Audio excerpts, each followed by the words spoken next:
to begin.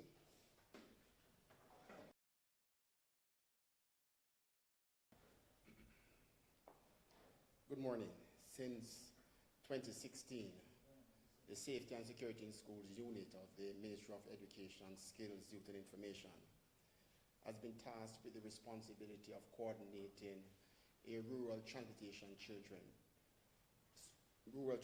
program for children on path and other needy students. This started in 2016. The intent was to provide this level of support to 7,500 children from 250 primary and high schools across 13 parishes. To date, as a ministry, we have never been able to achieve that target, largely because schools could not engage eligible transport providers to support the program. The program that I'm making reference to would have provided a subsidy grant to children of the high school level of $400 per day, at the primary school level $300 per day, and for special needs children $595 per day. This would have been paid to our operators on a monthly basis by the schools. The challenges that represented our children at the time still persist today. Many of our children found it difficult to get to school on time because they could not afford the transportation costs to travel to school every day. Oftentimes, they are displaced because private operators would have chosen to take adult passengers rather than the children, especially during peak hours. As a ministry and our schools, we're also very concerned about the safety of our nation's children. We know the stats where oftentimes our children would have been impacted by reckless driving by private operators. In 2023, we did a perception of safety and security in our schools.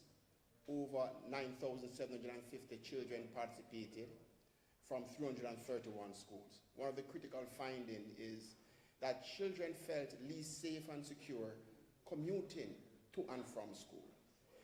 Hence, 2025, when we were introduced to partner with the Ministry of Science, Energy, Telecommunications and Transport on a national rural school bus program, we were very excited by the possibilities for this program.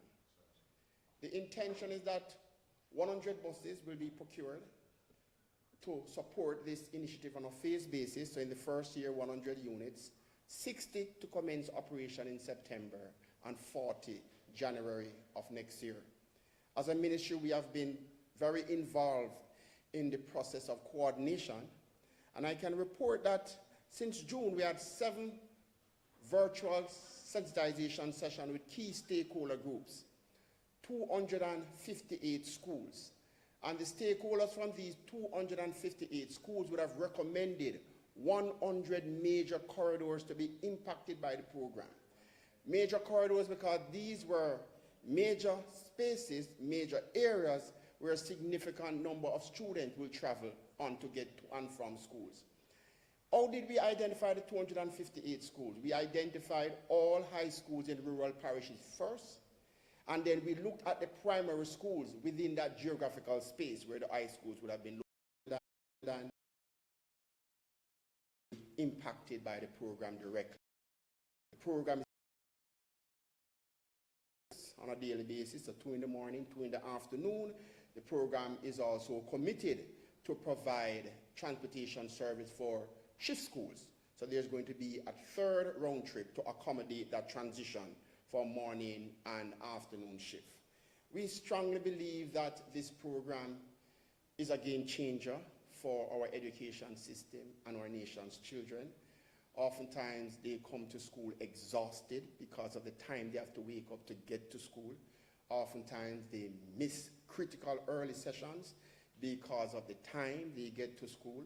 Our principals in the discussion with these, in the consultation session, our principals understand that part of the challenge too is the timing when schools start in the day, and they are also prepared to look at the schedule when schools start to ensure that as many children can be accommodated.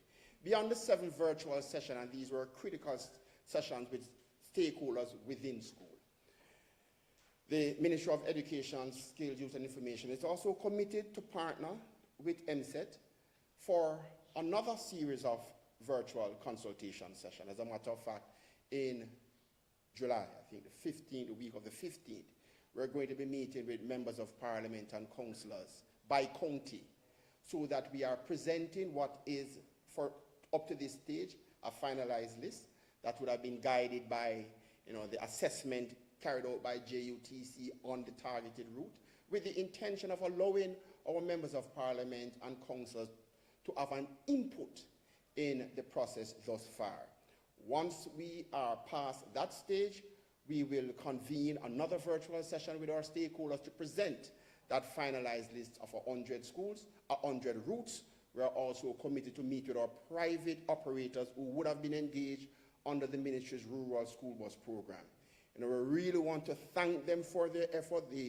They supported the initiative when we did not have this major program on board now, and we want to just say thanks, and we also want to explore the possibility for continuity of service.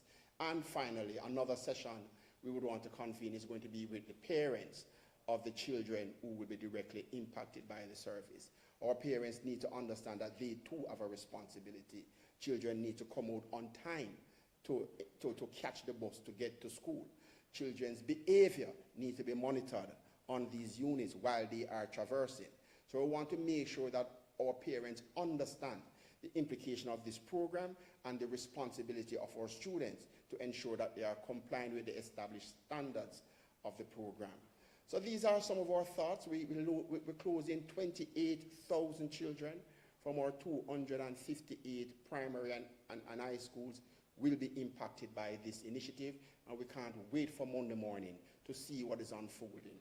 It is critical too to understand that these units will be retrofitted with the technology to allow us to be tracking our children. An app will be developed. Representatives, ministry representatives, and of course, Mr. Troop, thank you very much for that presentation a while ago. So, let me begin. Good morning, Jamaica. Particularly, a good morning to our parents and schoolers in rural Jamaica. It is indeed a sad day for me to stand before you here to try and counter the negatives that have been brought up about because of an unfortunate comments made by the opposition People's National Party spokespersons criticizing what I consider to be one of the most transformative policies to be introduced by any government since independence. Despite the fact that the opposition has sought to turn the rural school bus system into a political football, I stand here addressing you from my ministry as minister with responsibility for transport, and not from a political platform or my party headquarters, as I continue to insist that this is not a matter to be politicized because it benefits all rural parents, students, regardless of color, creed, or political affiliation. And I'm just noticing that I have on my Choose Jamaica armband, so I will take it off because this is not about politics today.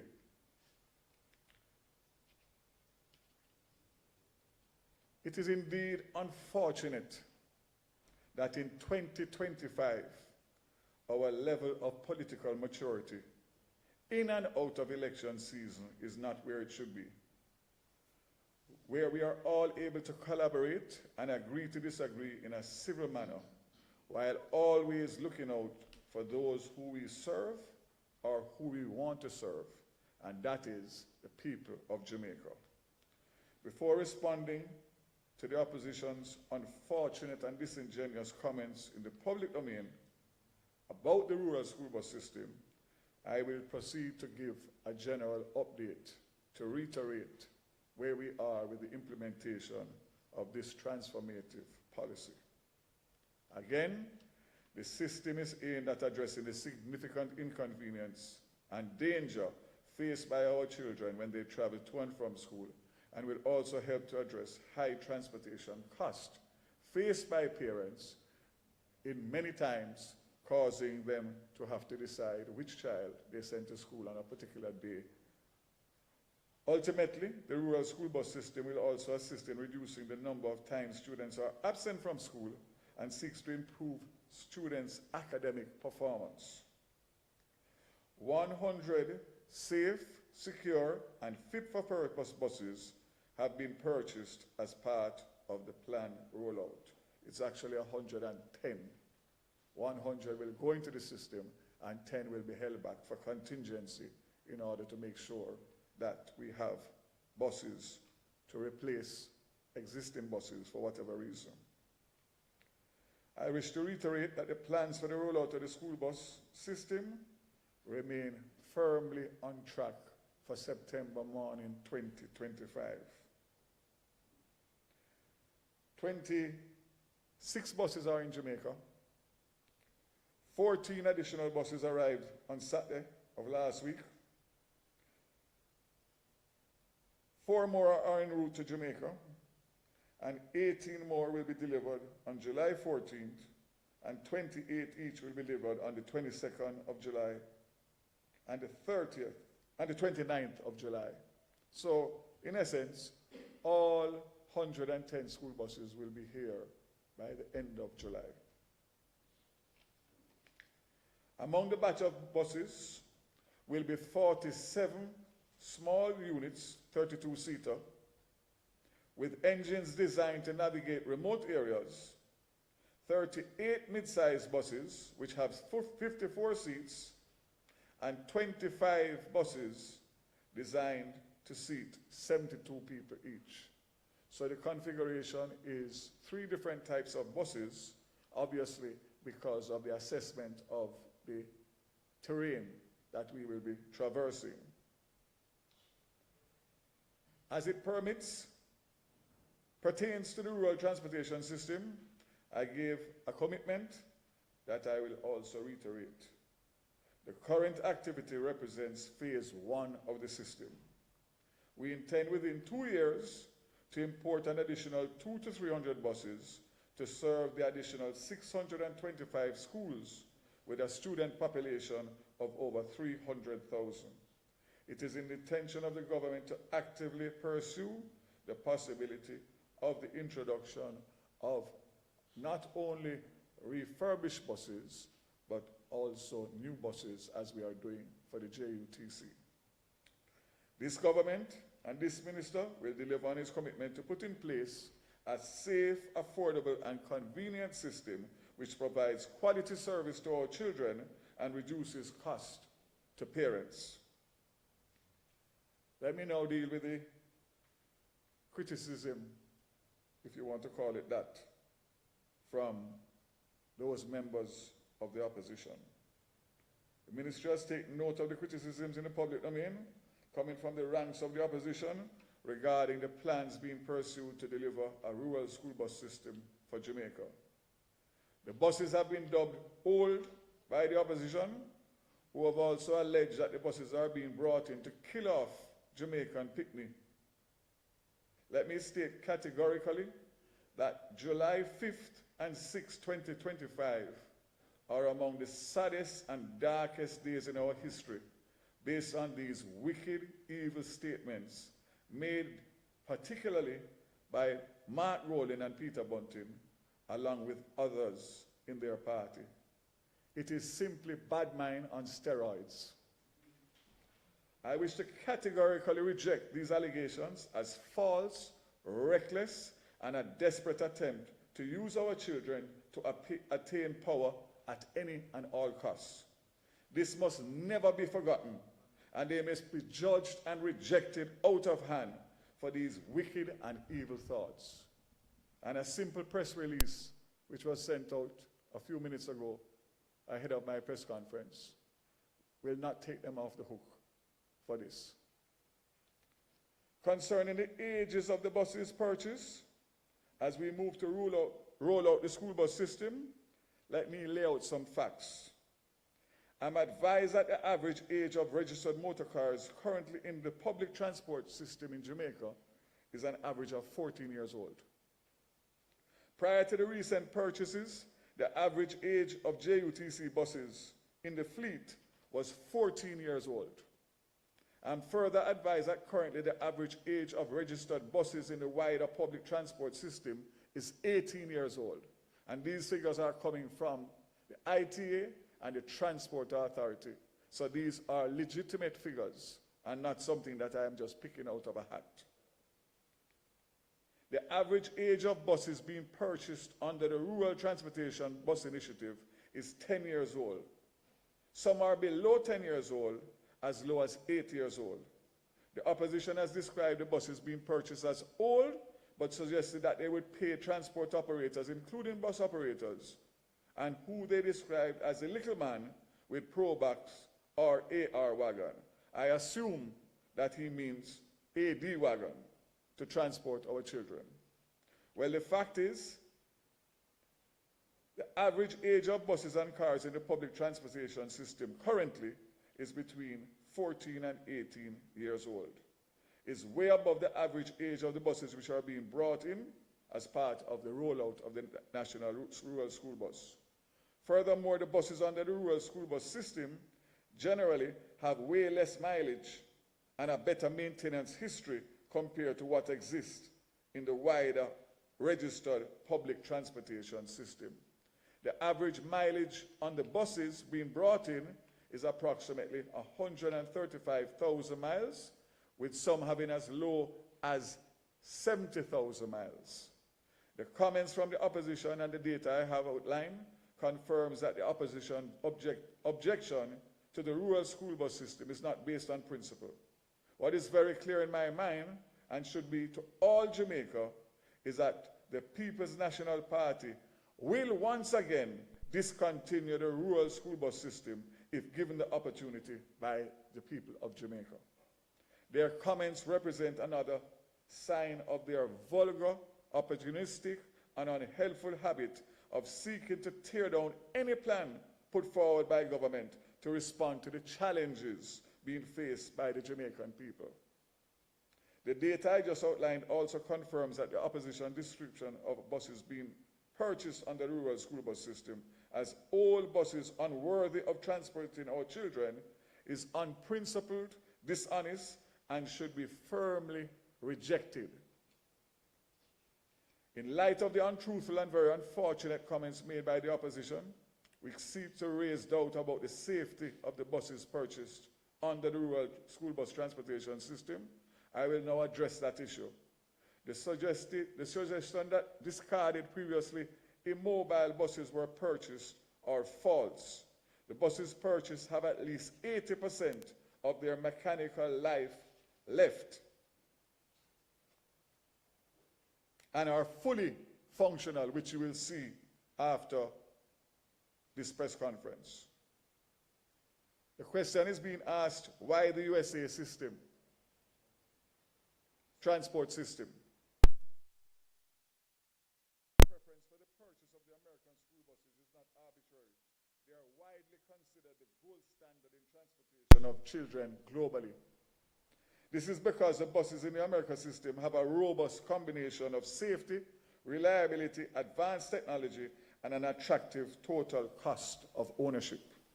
The buses which we use under the rural school bus system in Jamaica will have unparalleled protection for children and adult passengers alike.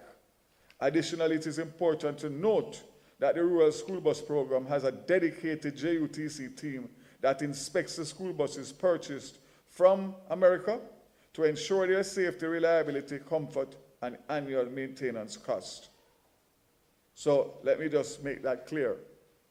We did not buy buses based on pictures. We sent a team from the JUTC along with the supplier to go and inspect and select the buses that we deemed and sought suitable for Jamaica. Therefore, the units are inspected by both overseas and local experts whose confirmation of them meeting the required standard is obtained prior to the admission of a bus to our fleet. Our children's safety is our #1 priority. This is why the Jamaica Rural School Bus Program is utilizing the gold standard of American-made school buses. Of interest might be the fact that our Jamaican specification strictly provides for the purchase of world-renowned Cummins diesel engines and Allison transmissions. This is widely regarded as among the most dependable powertrain in school systems operated across the globe. These Cummins diesel engines and Allison transmissions are designed to last up to 300 to 500,000 miles. And this is not me saying it. I think we have the information to share on the screen. The buses that we are bringing to Jamaica have an average of 135,000 miles or fewer. Hence, this would give us service to our students for easily another 10 to 15 years prior to having to do any major overhaul on these bus engines and transmissions. This is why I say, without fear of contradiction, that it is not only good for the safety, but it is indeed excellent value for money. I'll come to that later. $1.4 billion is the cost to buy these buses, pay inland freight, sea freight to get them to Jamaica, to retrofit them with the doors, refurbish them where needed, 1 year of spare parts, 1 year of a maintenance contract with the supplier to service the buses as was being done through the Department of Transport in the United States of America. It will also have the technology that is going to be required to make sure that the children are safe and that we can see them from the Ministry of Education, and also the parents can track the children through the technology. That includes even the driver.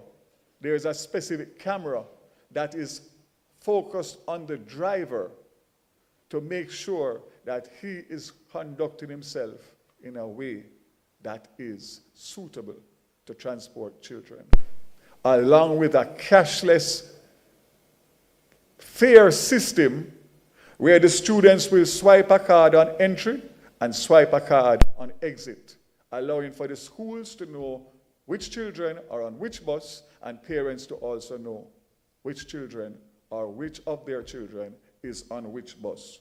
I cannot think of anything more that we could do to make sure that we tick all the boxes for this transformative policy.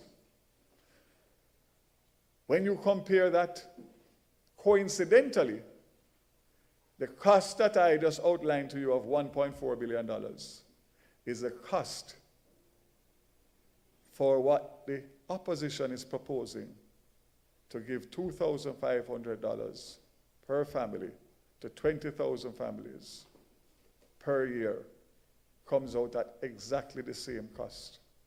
And I ask you, Jamaica, to do your own comparison. I won't even get into it because the fact of the matter, it makes no sense and it doesn't treat with what we are trying to do to make our children safe. So it is, as they say, insanity is doing the same thing over and over and over and expecting a different result. They are absolutely reproducing and tweaking the same exact system that obtains now without treating the ills of the existing policy. The opposition has also raised issues concerning salt and corrosion of the buses.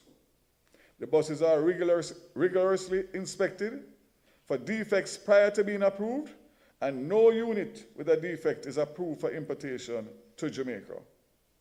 It must also be noted that the rural school bus system will be equipped with the Thomas-built and Bluebird school buses, which are among the most desirable school bus brands in North America and other regions. As a testament to trust in relation to the current purchase, Jamaica had to compete with other countries in North and Central America, which also utilize these buses and have indeed made purchases similar to Jamaica. So again, these buses are in demand for other countries. And we were lucky that we were able to secure the 110 out of the buses that were available. The school buses are designed to handle the most rugged driving conditions, whether in Canada, the United States, or the Caribbean. Concerns have been raised about the wiring system and brake lines of the buses. The fact is the buses are thoroughly inspected and approved prior to being brought to Jamaica. And again, let me reiterate, no buses with alleged defects are going to be imported in this program into Jamaica. Additionally, it is important to note, as I said before, the government has a robust parts and maintenance plan designated and designed to maintain the buses while they are in use, and this will be administered by the JUTC. The lies that are being spread about the buses show the desperation of the opposition, particularly given to the fact that they have not requested any information from myself or the ministry regarding the buses. So again, Jamaica, I say to you that if they had a real, genuine interest in collaborating with the government in the interest of rural folks, parents and teachers and students, they ask me for information about my portfolio responsibilities almost daily on WhatsApp, and I provide it to them. So the fact that they have not contacted me or communicated with me formally or informally speaks loudly to the fact that they are bad-minding this policy from day one, and it must not be allowed. Let me give some further comments on safety. Let me remind you that the buses are manufactured in accordance with the safety specifications of the U.S. Department of State, and they undergo a rigorous maintenance and inspection regime before and after arriving in Jamaica. The safety of our students is paramount. Consequently, upon arrival, each bus undergoes a comprehensive inspection and fitness testing consistent with international best practices. They will be serviced regularly to ensure continued reliability. Let me pause again and say that the bus that I brought to Jamaica as a private initiative for the Portland school children has been operating for 9 weeks straight without any form of disruption due to the stringent policies that we have put in place. It has transported thousands of students during that period, and we have not had one incident, neither safety or mechanical or anything else. So we have a bus that is here. We will be taking these buses on all of the routes that have been, Mr. True spoke about, between now and the end of July. They will be going through every parish, every township, and every district and community that they are assigned to make sure that we can do what we need to do to tweak to make sure September morning is seamless. And the ignorance about terrain. The 52 states in the United States have higher hills and valleys and terrain similar to Jamaica. So anything that it can do in the United States of America, it can do in Jamaica. The other ignorant statement about the length of the bus, the length of the bus is no different to what obtains in Jamaica with the trucks and the other buses and all that we have. Everything that we are doing is well thought out. We know the specifications and sizes, so we know which routes to put them on. The bigger buses will deal with the major thoroughfares. The smaller ones will go into the interior, hence why you have almost 50% of the 110 buses being the 32-seaters. This is something that JUTC and Ministry of Education and the ministry have gone through with a fine-tooth comb. The buses will include modern features such as GPS, tracking accessible by parents, speed limiters to make sure that the bus cannot go past a certain speed, onboard surveillance cameras, geofencing to make sure that the buses do not come off of the designated routes,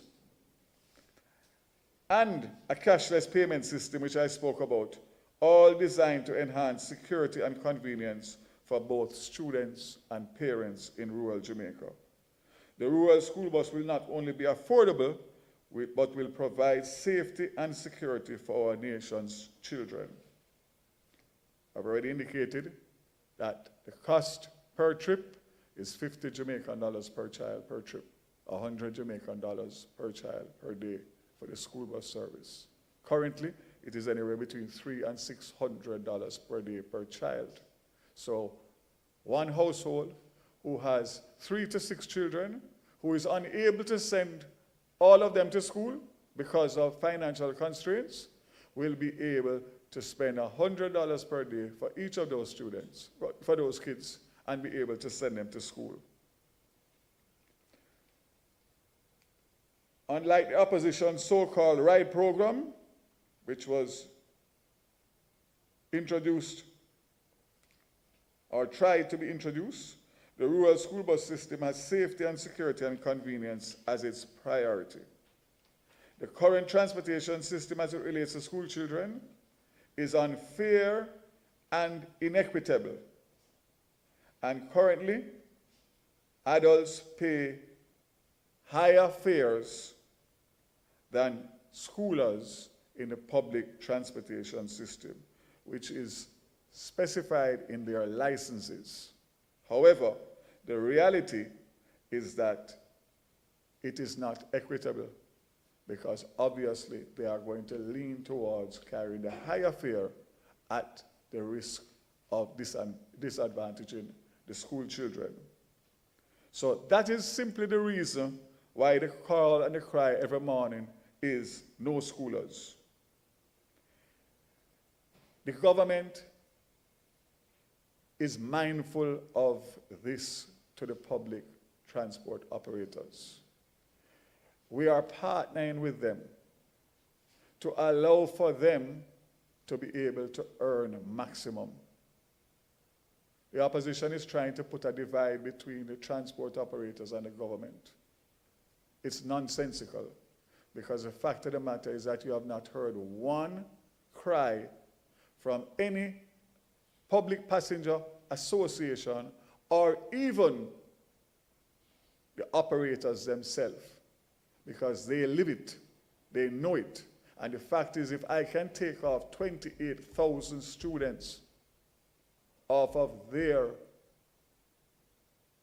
routes so that they can take that much more adults paying full fare, then it is a win-win for both the government, the transport operators, the parents, the teachers, and the children.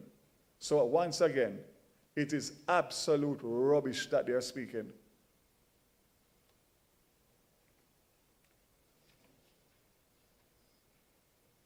I leave the last for best, or the best for last, because I want to, in closing, give you a history of the rural school bus discussion that has been taking place in Jamaica for many years.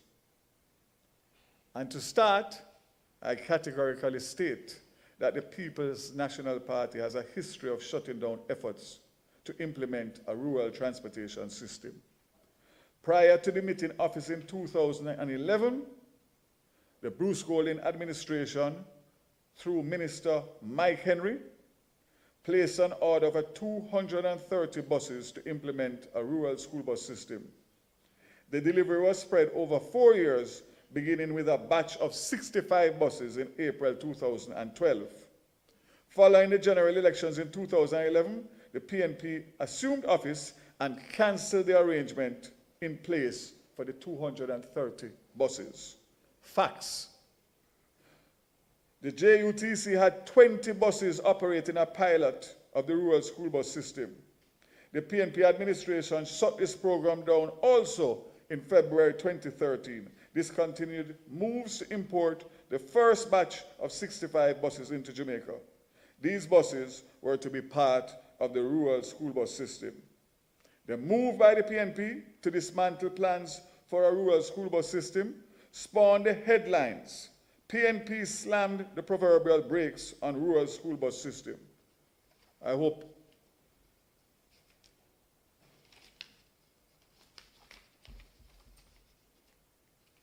headline was also published in the Jamaica Gleaner, which quoted the then Minister Omar Davies as stating that the project was misguided and unsustainable.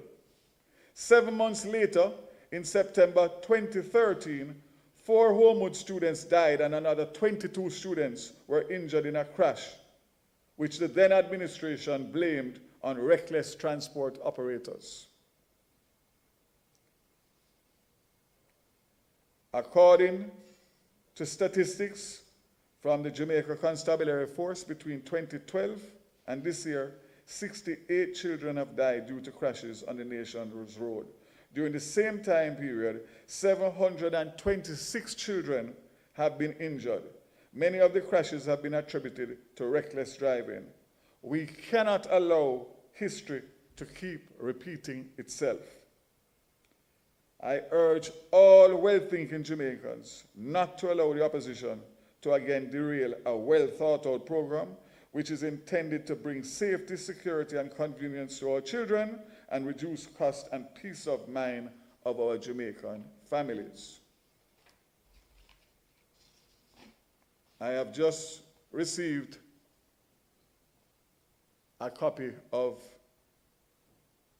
the opposition statement, which was sent out minutes before my press conference, which headlines PMP affirms support for rural transport system for students. However, when I read it, the content of it, it totally goes against what they are saying in the headline.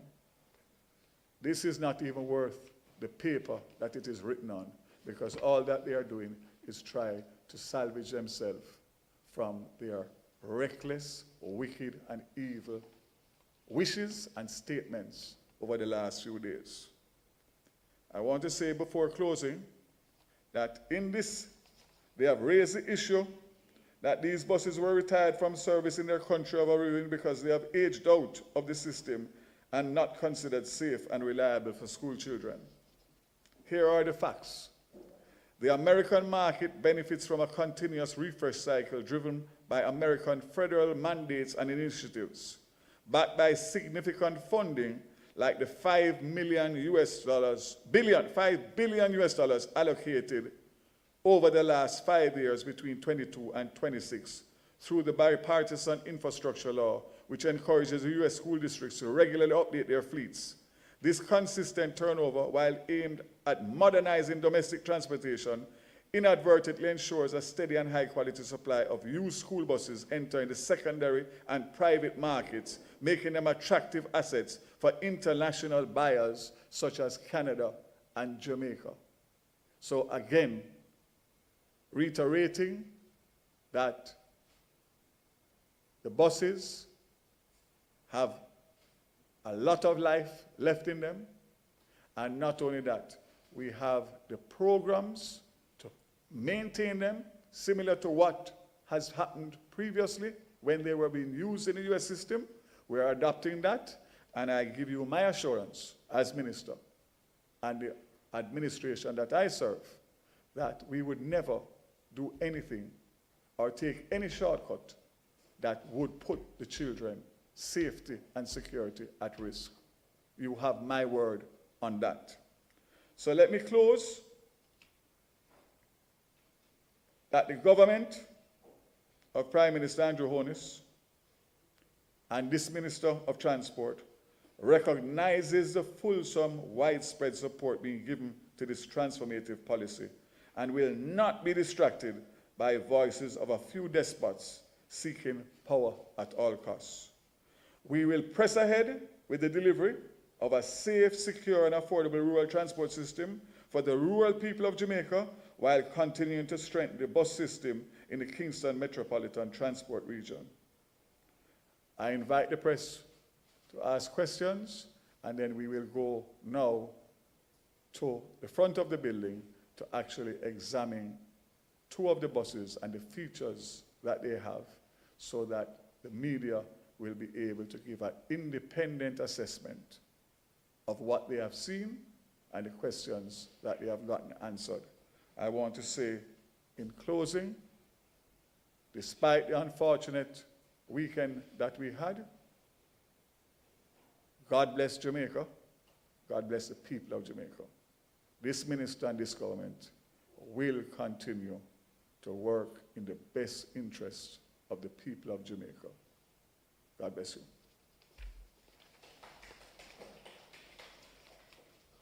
Thank you, Minister Vaz. We will now open the floor to questions. I have an engineer here from JUTC, and I have the managing director of JUTC and Mr. Troop, and my ministry officials, and I'm sure that we will be able to answer any questions that are being asked, despite the fact that I think the presentations given so far this morning would have cleared up a lot of the misinformation and the genuine questions and concerns that members of the media and the people of Jamaica would have. Good morning. Kelisha Williams here from Television Jamaica. Minister, can you say whether or not the buses will be distributed across all parishes, one? And two, I know in some states, in some of the states in the US, after 10 years, the buses are retired and they cannot pass, for example, in New York, one school district in New York cannot pass state safety inspections unless there are major investments in repairs and parts. So can you say whether these buses, there were any major investment made in repairs for these buses? So all of these buses have been inspected and passed overseas. So we're not buying any buses that require any major investment other than the typical refurbishing and, of course, service to go on the road, oil change, filters, brake pads, that kind of thing. And the fact is that there are different policies, but I think what I read out to you a while ago in terms of why these buses become available for the secondary market is the subsidies that the government of the United States gives to this particular industry to allow for people to refresh and upgrade the buses. So the answer to your question is all of these buses are in working order and certified overseas and in Jamaica by the JUTC. All parishes. Could you put up for me on the screen the allocation of the buses and the schools per parish?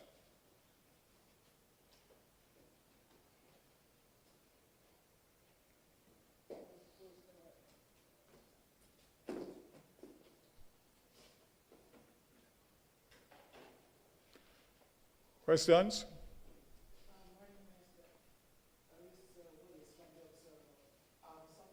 No one here from the Gleaner? Anybody here from the Gleaner? Yes, sir. Where is he? Okay, great, man.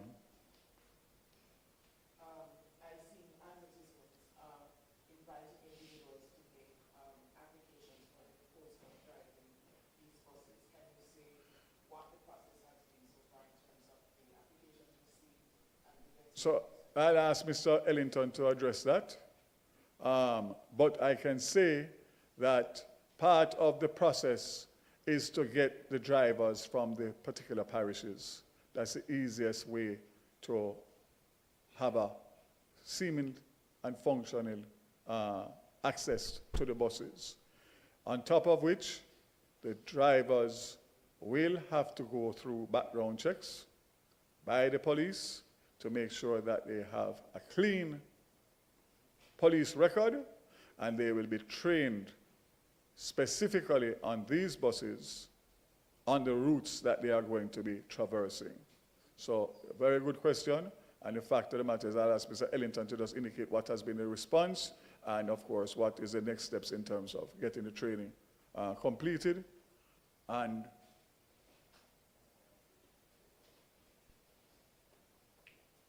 thank you, Minister. Good morning, everyone. In relation to the recruitment and training of drivers for the rural school bus system, we did put ads in the media. We have had a good set of responses. We are at the stage now where we're doing pre-selection, and we are having the applicants vetted by the Jamaica Constabulary Force to ensure that they are persons whose custody we can entrust the safety of our children. And based on the planning that we have in place, we should start training no later than Friday of this week. Thank you.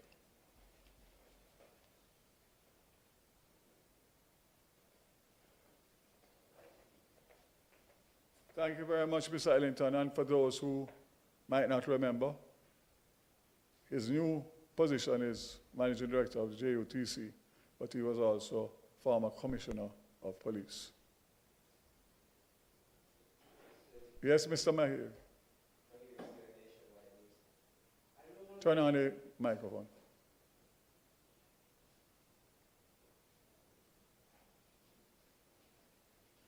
David, where's the information for Portland?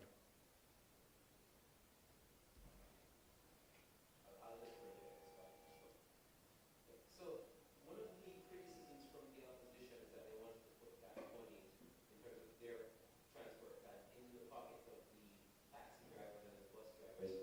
What's in it in this program for the drivers that will be piloting these buses? No, the drivers that will be hired by the JUTC. Correct. What is in it? In terms of pay, in terms of So they will be dealt with similar to what obtains in the JUTC now in terms of allowances, salary, traveling, whatever it is that is existing for the JUTC will be transitioned to the school bus system because it falls under the remit of the JUTC. So the fact of the matter is that it will be similar to what obtains as you take a JUTC bus now and a driver is driving you. Uniform, everything that goes with it. And another important thing to just mention again, as you say that, is that the bus is an extension of the school. So the school rules apply to the bus as well in terms of discipline, etc., etc. So that's also very important to highlight. Right, and Minister, can you give us some feedback in terms of the schools that have gotten a taste of this program through the pilot program? What's the feedback like from the principals? Overwhelming. I can speak firsthand because obviously the one bus that is actually working is in Portland. And the fact of the matter is that the children are happy, the parents are happy, the teachers are happy, the communities are happy, and the fact is that it's working seamlessly.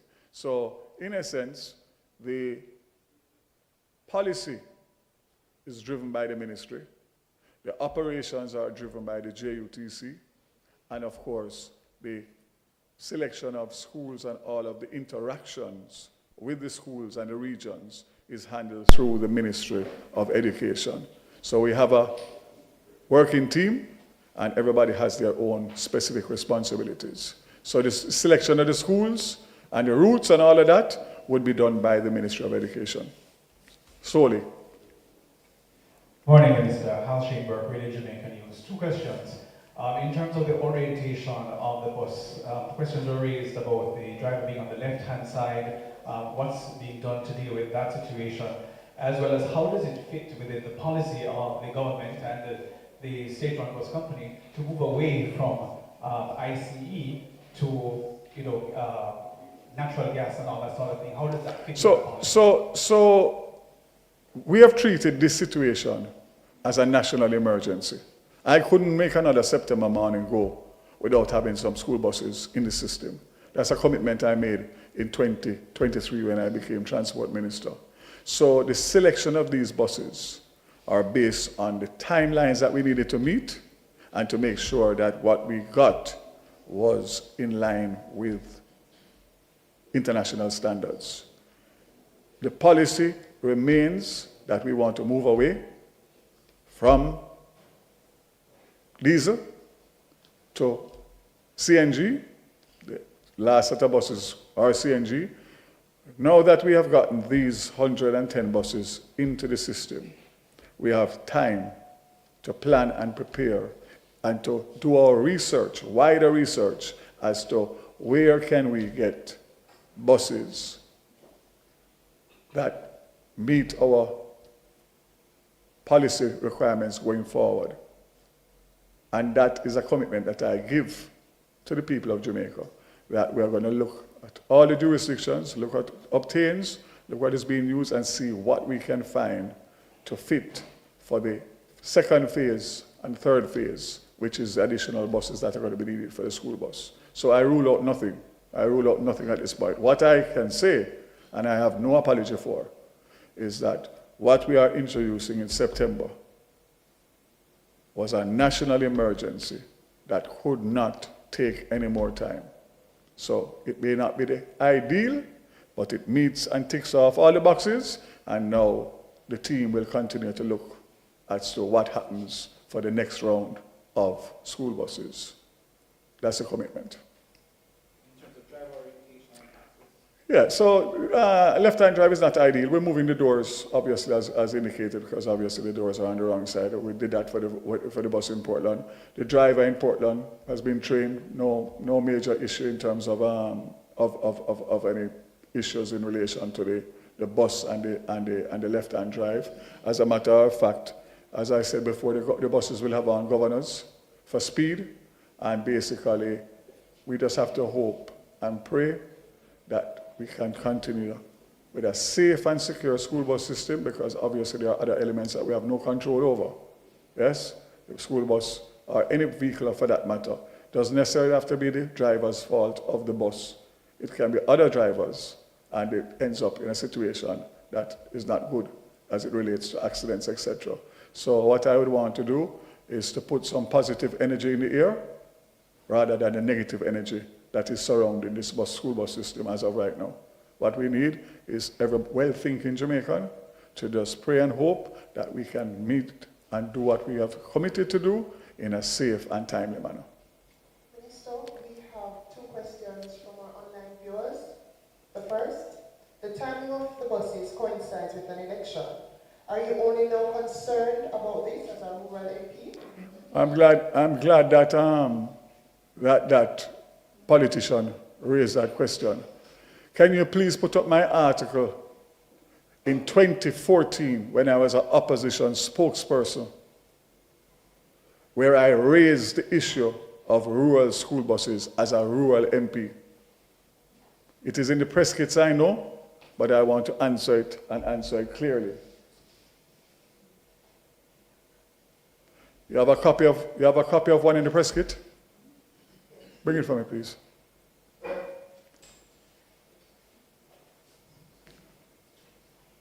So sad that everything in Jamaica is politics. Not even the children get a break from the politics. I was thinking this morning that the only thing I can say at this point, after asking the opposition to not politicize this, is to hop off for the people in the school bus.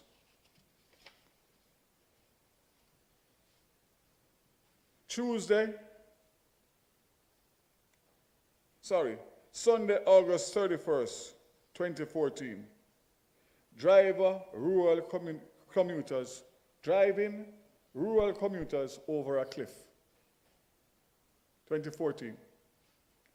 Article written and published in my favorite newspaper, The Gleaner.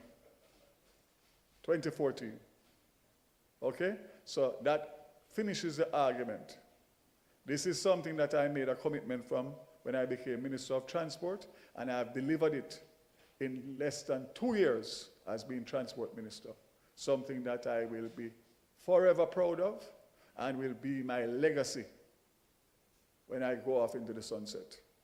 I encourage everybody to look up this article and read it, because it's coming from the heart and the soul of a rural MP, a well-thinking rural MP.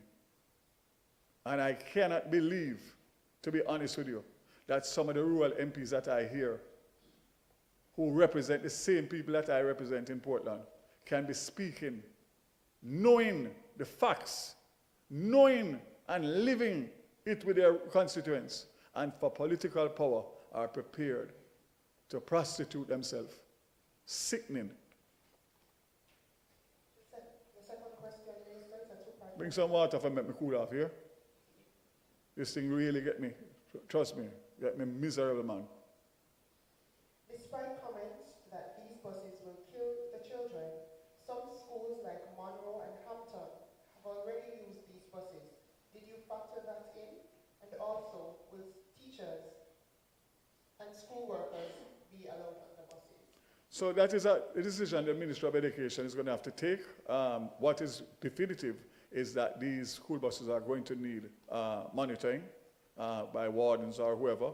And the fact of the matter is that from the ministry's standpoint, we have no objection if it is that the Ministry of Education decides to allow teachers who live in the same communities, etc., because that's also a second way of making sure that the discipline and all that needs to be done is on the buses.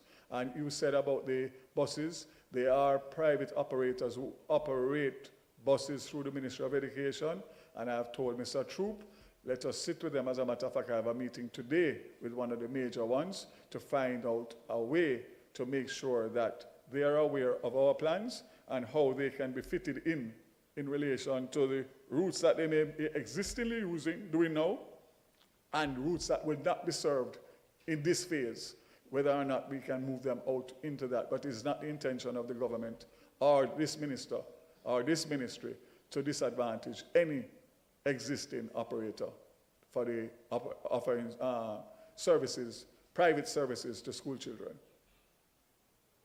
If there are no more questions, we thank you for your time. We'll go outside for the viewing of the bus.